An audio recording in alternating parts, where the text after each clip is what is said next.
India created history last evening in Hangzhou. A bunch of 4 youngsters in their early 20s did what no Indian could in 41 years. That's right, they disproved the old adage of not just leading the horse to water, but making it to drink too.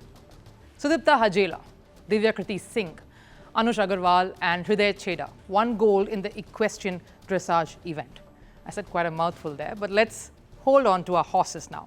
On Decode today, time to get to know the history of equestrian as a sport and the dressage event in particular. Now, equestrian's history alone dates back to ancient Greece, where horses were prepared for war.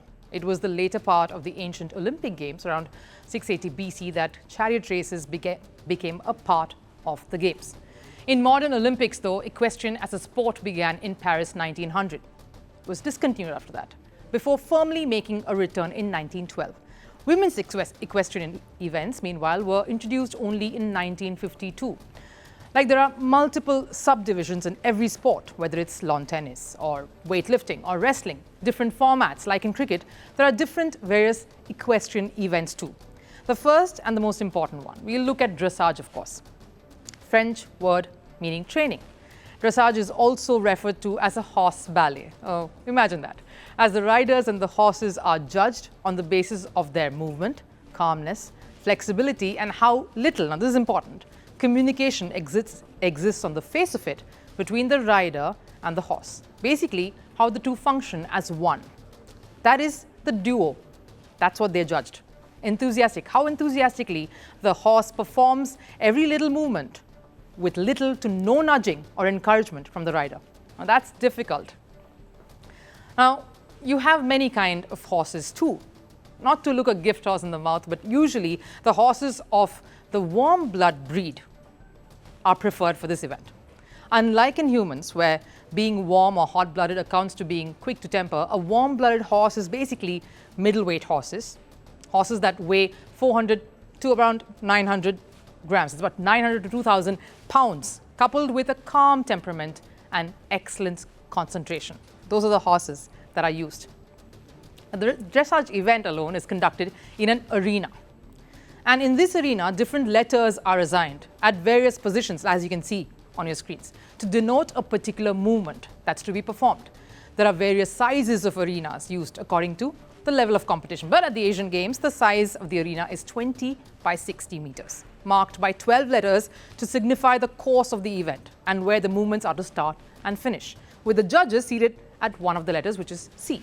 This again is said to be inspired from the way the court will be placed. So you've got the judges at one end, and all these letters signifies a certain route in the movement, a predetermined movement of the horse and the rider. Now, each set of horse and rider would perform these movements to show 3 paces: the walk, the trot, and canter, as well as smooth transitions between the paces.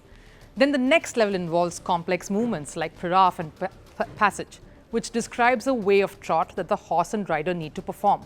Judges score the duo 0 to 10, and each rider and horse from the country gets scored individually. So when it came to the dressage team event at Asiad, Anush Agarwal scored the maximum, 71.008, followed by Hriday, 69.941. Divyakriti came in third, 68.176. I'm only talking about the Indian contingent here.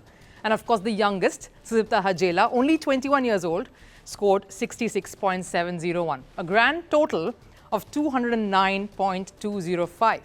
Now, that's obviously got them the gold. Finishing second, right behind them was China at 204.882, the total of their individual riders' totals. Just a word about India's riders. All of them had some amount of training in Europe, where they learned the nuances of this very tricky sport. Sudipta, at 21, is of course the youngest, as I mentioned. Hriday is apparently the horse whisperer. He says he sensed that his horse had become nervous as they entered the arena because it was suddenly crowded with so many spectators watching on, something that they weren't used to. He managed to calm his horse Emerald's nerves, and as they say, the dark horse claimed glory.